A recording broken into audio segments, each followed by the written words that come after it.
บาทอุดมรุ่งเรืองงามตาเจ้าในบุญธรรมสายฟ้าห่วงเชียงใหม่ปกครองเมืองฟ้าทุ่มเทแรงกายแรงใจทุกชาติพันธุ์รวมใจรักษา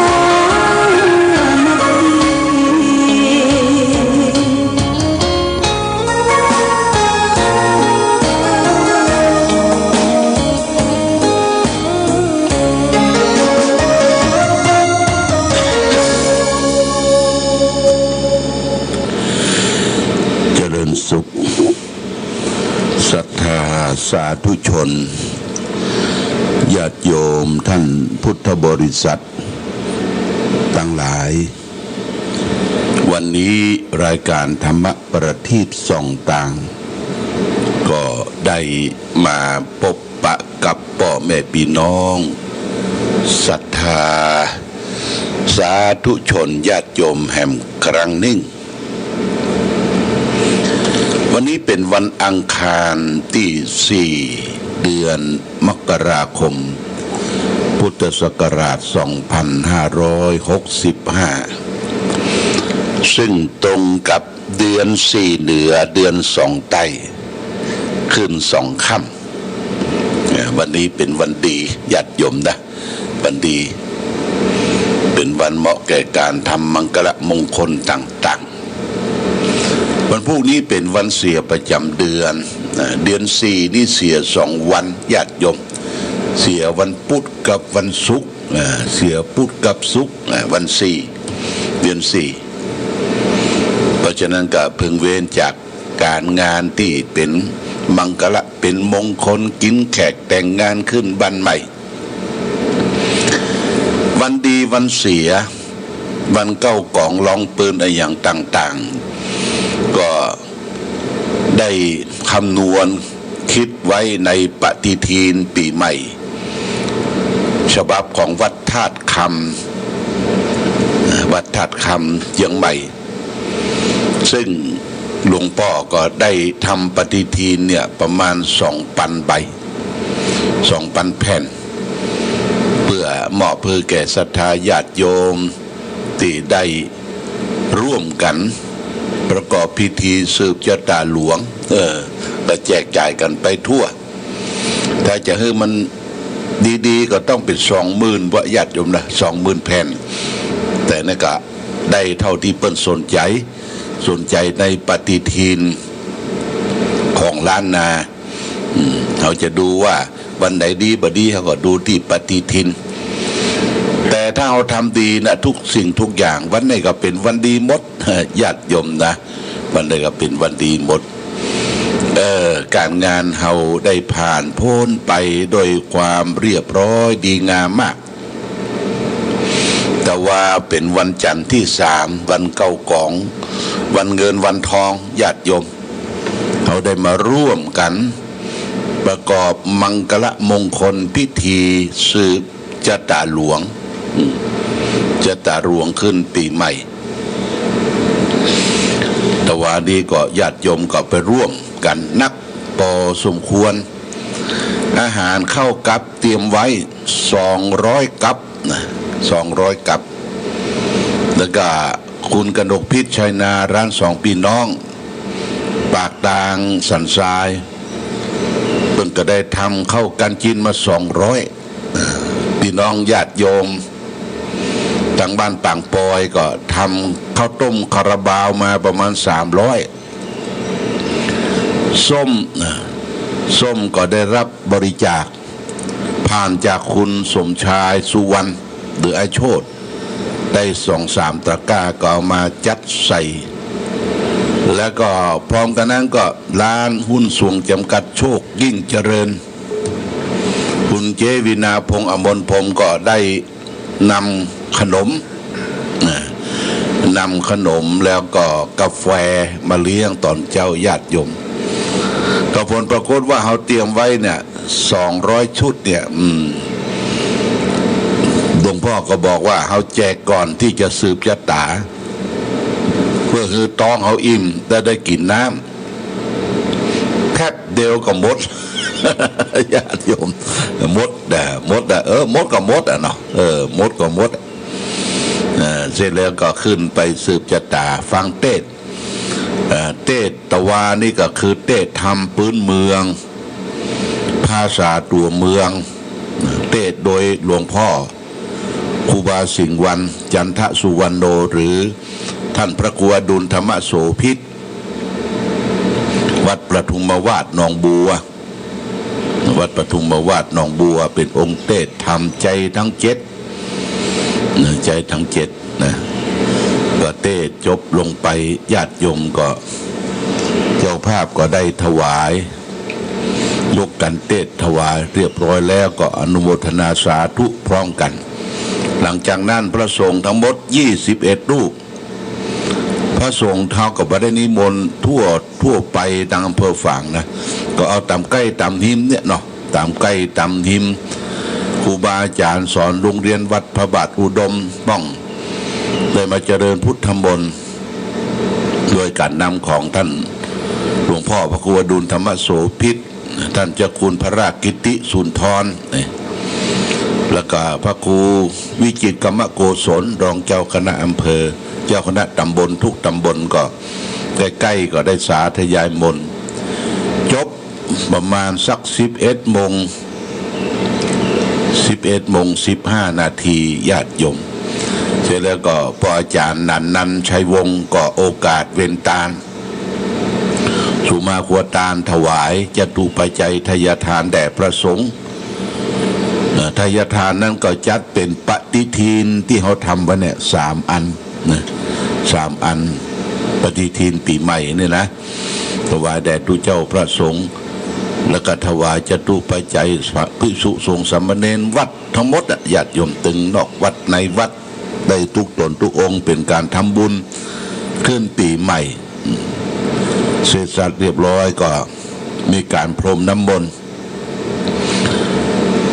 ที่พรมน้ำมนต์ตะวานี่ก็คือครูบาอาจารย์ที่มีอายุอาวุโสได้นิมนต์มาเป็นพิเศษคือหลวงพ่อพระครูสังวรประภัตครูบาวัดห้วยลึกพระธาตุดอยแก้วครูบาคำปันอายุ82เพิ่งมาพรมน้ำมนต์ญาติโยมก็เอาจตุปัจจัยทายทานใส่ในบาตรเพื่อจะถวายให้หลวงพ่อเพื่อจะได้นำไปทำถนนขึ้นบนพระธาตุพระธาตุที่บ้านห้วยลึกญาติโยมนะแต่ว่านี่ต้องขอบคุณอนุโมทนากับญาติโยมท่านสาธุชนทุกท่านเด้อเขาได้ของดีแล้วเนอะของดีก็คือการได้สืบชะตาร่วมกันขึ้นปีใหม่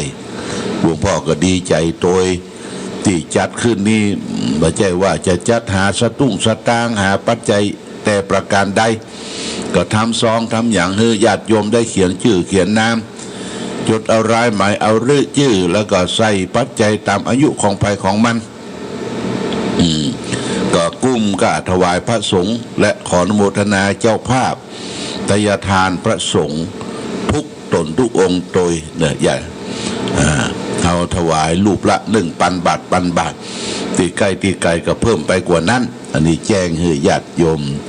ท่านสาธุชนทั้งหลายรับทราบ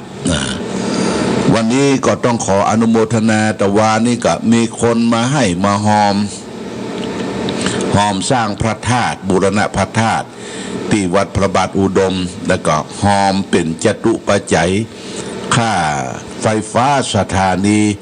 วิทยุชุมชนคณะสงฆ์อำเภอฝาง100.25ของเขาเนี่ยก็ต้องขออนุโมทนาโดยเนิ่นมีแต่ว่านี่ก็มีหลวงพ่อท่านพระครูวิสุทธิธรรมรักษ์อาจารย์จายวัดต้นหนุนีเปิ้นหอมสร้างพระธาตุบูรณะพระธาตุวัดพระบาทอุดม 10,000 บาทญาติโยมท่านสาธุชนต้องขออนุโมทนาขอบคุณโทษมาณโอกาสนี้ครับหลวงพ่อจายแล้วก็ถัดมาก็มีนางศรีลาสมร่างนางศรีไลยอมธรรม นางภัทรวดีทะนันชัย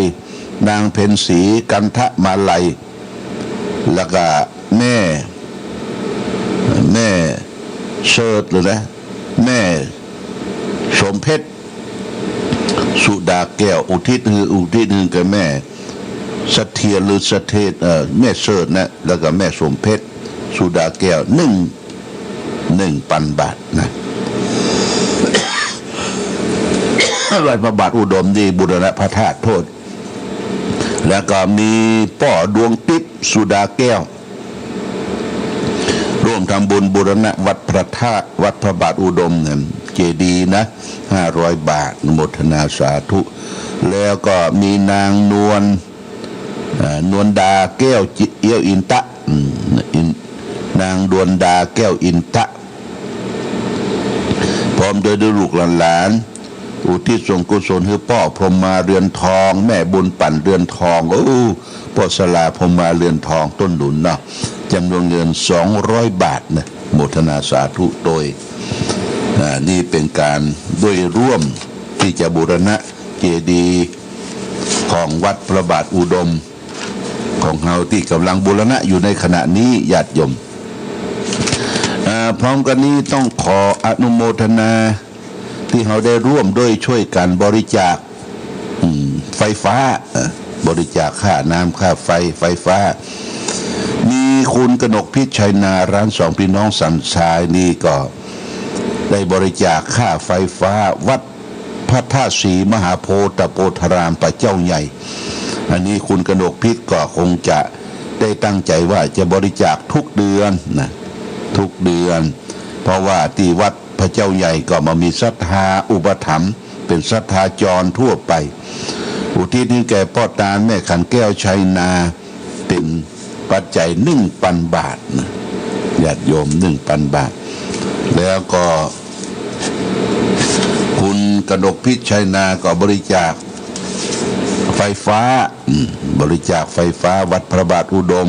อุทิศส่วนกุศลให้คุณธนกฤษนรุตรักขา1,000 บาทนี่วัดพระบาทอุดมแล้วก็มีแม่สุธรรมคำอินตาบ้านห้วยงูในร่วมทำบุญบูรณะพระธาตุ200 บาทแล้วก็แม่สุธรรมคำอินตาบ้านห้วยงูในทำบุญค่าไฟฟ้า200 บาทวัดพระบาทอุดมเนาะบำรุงแล้วก็มีแม่สายลุงพิกุลแม่สายลุงพิกุลพ่อบุญปันเนี่ยบ้าน168บ้านเสาหินหมู่14อันนี้เป็นค่าน้ำค่าไฟสถานีวิทยุ FM 100.25 500 บาทโมทนาสาธุเนอร์บำรุงสถานีวิทยุมีแม่นวลปัญญาบ้านลาน200 บาทโมทนาสาธุแล้วก็มีนายมนมหาชัยค่าน้ำค่าไฟวิทยุ100 บาทแล้วก็คุณแล้วก็ทัดนั้นมาก็มีแม่บัวผัดกุลันบ้านต้นซ่านแม่ศูนย์ต้นซ่านค่าไฟฟ้า300 บาทแล้วก็มีแม่พ่อวอนแม่คิดพร้อมด้วยครอบครัวบ้านหัวนา100 บาทบำรุงสถานีไฟฟ้าป้อนานดวงคำแม่บานเย็นรัตนพันธ์บ้านแม่ศูนย์น้อยเนี่ยบ้านแม่ศูนย์น้อยบริจาคค่าไฟฟ้า100 บาทนางปราณีมะริคำบ้านต่างปอยบำรุงค่าไฟฟ้า100 บาทแล้วก็นายอินทนินสิติบำรุงสถานีไฟฟ้า100 บาทแล้วก็นางนวลตาแก้วอินตะบำรุงสถานีไฟฟ้า100 บาทเด็กหญิงรัฐพันธ์นายสุขทำบุญค่าไฟฟ้าสถานีอุทิศให้พ่อเกิดแม่เกิดเจ้ากรรมนายเวร40 บาทนางอามน้อยสุวรรณบำรุงค่าไฟฟ้าสถานีอันนี้อยู่ในซอง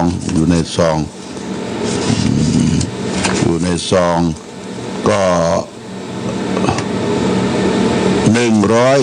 170 บาท โมทนาสาธุเนอะโมทนาสาธุแล้วก็นางสมจิตนายสุข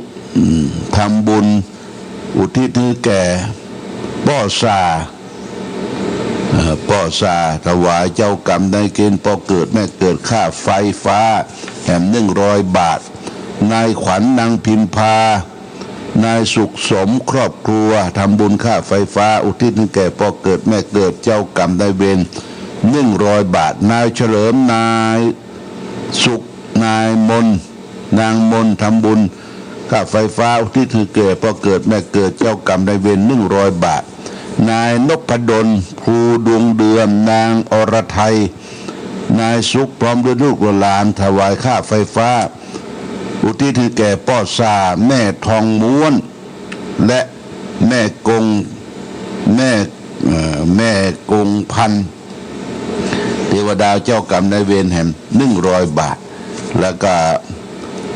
นางสาวธัญญาวงศ์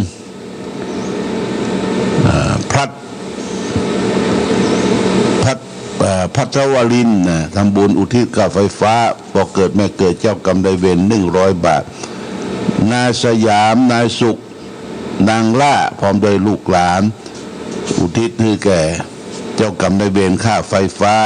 ป้าอีนายสุขพร้อมโดยลูกหลานอุทิศพร้อมโดยส่งบุญไปหาป้อนาวสุขแม่หนุ่มป้าอามยศเทวดาพอเกิดไม่เกิดแห่ง100 บาทป้าโอปัญญานางสาวหนิงปัญญาถวายค่าไฟฟ้า100 บาทแม่นวลแม่ลูลุงปั่นทำบุญค่าไฟฟ้าสถานีที่ป่าช้าอุ่นแล้วก็หลานสาวปัญญานายเหลาปัญญา340 บาทเนี่ยอันนี้โมทนาสาธุกับญาติโยมสาธุชนทุกท่านเนี่ยแต่ว่าก็มาร่วมกันสืบชะตาบางท่านก็ได้เขียนชื่อบางท่านก็ไม่ได้เขียนชื่อ มาให้มาหอมเป็นการส่งเสริมเผยแพร่พระธรรมคำสอนของพระพุทธเจ้าเพราะสถานีเฮานี่มันมีสปอนเซอร์ญาติโยมนะมันมีสปอนเซอร์เฮาก็อาศัยญาติโยมท่านทั้งหลายได้ให้ได้หอมเป็นค่าไฟฟ้าสถานีเพิ่นก็ฮักอย่างค่าอินเทอร์เน็ตเนี่ยเดือนหนึ่งก็750 บาทญาติโยมนะไม่ใช่ฟรีนะอินเทอร์เน็ตเนี่ยแล้วก็ในห้องสถานีนี่เขาเปิดแอร์อยู่2 เครื่องญาติโยมแอร์2 เครื่องนึงเอาเปิดให้เครื่องมันเย็นตลอดแถมเครื่องนึงก็คือที่หลวงพ่อมานั่งทรงนั่งอู้ในรายการเนี่ยเปิด2 เครื่องนะแอร์มี2 เครื่องก็ดูดไฟกินไฟเดือนหนึ่งก็ปาไป2-3 พันบาทอันนี้ก็ได้จ่ายเป็นค่าไฟฟ้าเป็นการเผยแผ่พระธรรมคำสอนช่วยกันส่งเสริมทนุบำรุงพระพุทธศาสนาญาติโยมนะปี2564หนีไปแล้วมันหนีไปแล้วปี2565ก็ย่างเข้ามาญาติโยมย่างเข้ามาที่เขาได้ทราบข่าวที่บ่ม่วนอกม่วนใจก็คือโควิดแปรพันธุ์เนี่ยญาติโยมนะโควิดแปรพันธุ์โอไมครอนมันแปรพันธุ์มาใหม่แต่ว่ามันก็บ่ค่อยรุนแรงเท่าใดเขาก็บ่ต้องวิตกกังวลอย่างปะล่ำปะเลือญาติโยมไปฉีดวัคซีนแล้วได้2 เข็มแล้วเพิ่นก็ยังบอกคือว่าไปฉีดเข็มกระตุ้นเข็มที่3เข็มที่3หลวงพ่อก็ยังบ่ได้ไปฉีดเข็มที่3เตื้อเพราะหมอนัด 2-3 เดือนนะไม่ใช่ว่าจะไปฉีดทัดกันไม่ใช่เพิ่นหมอแพทย์เพิ่นจะมาดูว่าจะกระตุ้นเมื่อใดก็จะนัดเฮาไปฉีดเข็มที่3นะญาติโยมก็ต้องรักษาตัวเองตัวเก่าเนอะไปไหนต้องระมัดระวังมีเจลล้างมือมีผ้าสมุดปิดจมูกแต่ว่านี่ต้องขอบคุณกับพระหลวงทวีศักดิ์สุทธเสนาพระหลวงบ้านหมู่ที่3ได้ประสาน คืออสมในเขต บ้านหมู่สามนี่นะมาช่วยกันช่วยกันคัดกรองช่วยกันมีเจลล้างมือแล้วก็อสดูเรียกว่าอพปรตำรวจบ้านก็ได้มาช่วยกันเกิดรถเกิดรางแต่ว่านี่เรียบร้อยดีงามทุกอย่างเนี่ยสรุปนะเรียบร้อยดีงามทุกอย่างได้ทั้งบุญได้ทั้งกุศลได้ทั้งความปบปะอู้จากันเพอขตอนเขาก็เลิกลากันไปต่อไปนี้ก็ขึ้นปีใหม่ญาติโยมนะตั้งหน้าตั้งตาทำการทำงานมันมีทุกอย่างญาติโยมจะไปว่าบ่มีงานนะงานมีทุกอย่างปลูกผักไม้ไส้เขือนะปลูกผักไม้ไส้เขือทำความสะอาดเช็ดถูบ้านจองอันใดที่มันลุมันปังอย่าไปมองข้ามนะมันลุมันปังคือทำความสะอาดเช็ดถูตัวเองตัวเก่าปีเก่ามันผ่านไปแล้วก็คือพัฒนาตัวเองพ่องพัฒนาตัวเองพ่องขัดสีชวีวันคือมันตันสังคมตันกับมนุษย์อยู่ร่วมกันในโลกแล้วก็ขออย่าไปเบียดเบียนกันอย่าไปเบียดเบียนกันญาติโยมจะไปเบียดเบียนกันจะไปคดจะไปโกงจะไปจังอย่าไปอิจฉาตาร้อนซึ่งกันและกันหน้าที่ของภัยของมันก็ทำหน้าที่ไปยิ้มแย้มแจ่มใสเอาไว้ญาติโยมนะยิ้มแย้มแจ่มใสเอาไว้วันนั้นเปิ้นก็มาบอกหลวงพ่อว่าหลวงพ่อออกอากาศนี่ไข้หัวเห็นน้อยว่ะไข้หัวเห็นน้อยล่ะอย่าไปออกลำกากอย่าไปให้ญาติโยมได้ฟังเครียดว่ะหลวงพ่อก็พยายามบ่ให้มันเครียดเนอะได้เป็นกู้เป็นกินหมู่เฮาทั้งหลายเพิ่นก็ฟังกันนักฟังรายการ7 โมงเกินถึง8 โมงทุกวันแล้วก็วันศุกร์นี่เฮาก็8 โมงเมื่อคืนถึง10 โมงเมื่อคืนก็ฟังกันบ่ได้ให้เครียดนะญาติโยมเป็นอู้กันปืนบ้านปืนเมืองปืนปีใหม่นี่ให้ปลูกผักไม้ไส้เขือเนยญาติโยมนะปลูกผักไม้ไส้เขือปลูกสะปะวันนั้นอาจารย์ปรีดาบ้านปุ้นสวนชาเอาพันอันนี้มาฮื้อเนอะมะเขือเครือนะมะเขือเครือนี่ญาติโยมเอามาบงก่อนมันชื้นก่อนถ้ามันแตกดอกแตกอย่างเขาก็ปลูกไปต่างได้ให้แม่ชีลูกเขาปลูกนะมะเขือเครือได้กินตึงยอดเพราะว่าชัยเต้ยอดมันมะเขือเครือได้บอกยอดผักชัยเต้ได้กินตึงยอดตึงใบต่างวัดเขาก็รับพันธุ์บะแปบคนเลี้ยภัยเอาบะแปบมือประเดี๋ยวนี้เอามาปลูกเนอะบนที่วัดพระธาตุศรีมหาโพธิ์ก็บะแปบจัดหนักวันนั้นขึ้นไปญาติโยมนี่คุณประพันธ์สมบอยก็ปลูกพักปลูกไม้ที่บนวัดพระธาตุศรีมหาโพธิ์บะกล้วยเต้กินบะเข้าไหวละมันนักลำไปญาติโยมนะก็ปลูกเพลียนกจอกนกเอื้องดำมากินบะกล้วยเต้จอนในอย่างต่างๆเขาปลูกฮื้อมันเพื่อสัตว์ทั้งหลายปลูกฮื้อฝังไว้เนอญาติโยมผู้เฒ่าผู้แก่พ่อแม่ศรัทธาเอางองน้อยอันกะเอางองน้อยขบกน้อยน่ะจอกแจ๊กตามในหัวในหาวอย่าไปนอนนักลำไปญาติโยมอย่าไปนอนนักลำไปนอนนี่มันทำมือติดเตียงมันบ่เคลื่อนไหวร่างกายเราต้องเคลื่อนไหวยกซ้ายยกขวาถีบซ้ายถีบขวาเคลื่อนไหวเอ็กเซอร์ไซส์ภาษาฝรั่งบอกว่าเอ็กเซอร์ไซส์แอคทีฟคือแอคทีฟตื่นตัวอยู่ตลอดเวลาเราจะบาดเจ็บบาดไข้บาดป่วยนะญาติโยมนะอันนี้ก็ฝากไว้ปีใหม่ให้ทำใจดีเบิกบานแจ่มใสไหวพระสวดมนต์ให้ตามรักษาศีลภาวนาสิ้นปีนี้ก็ขออำนวยอวยใจให้ท่านญาติโยมสาธุชนขึ้นปีใหม่แล้วขอให้ท่านทั้งหลายได้พ้นจากเคราะห์จากโศกจากโรคจากภัยเคราะห์เสนียดจันไรความทุกข์ความเจ็บความจนขอจงโมดจากศรัทธาญาติโยมทั้งสาธุชนขอท่านทั้งหลายจงประสบสุขโชคดีนะวันพรุ่งนี้บ่ได้อยู่เนอะญาติโยมวันนี้จะได้เดินทางไปปุ้นไปเขตแม่ฮ่องสอน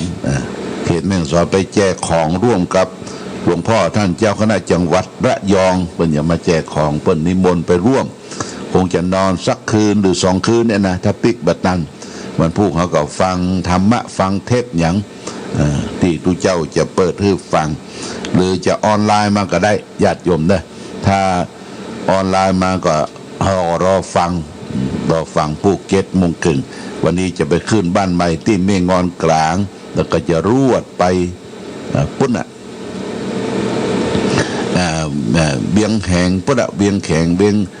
เขตปุ้นเขตแม่ฮ่องสอนญาติโยมนะเขตแม่ฮ่องสอนอันนี้ก็ขอความสุขความเจริญจงมีแก่ศรัทธาญาติโยมขอขอบคุณทุกท่านนะที่ได้ร่วม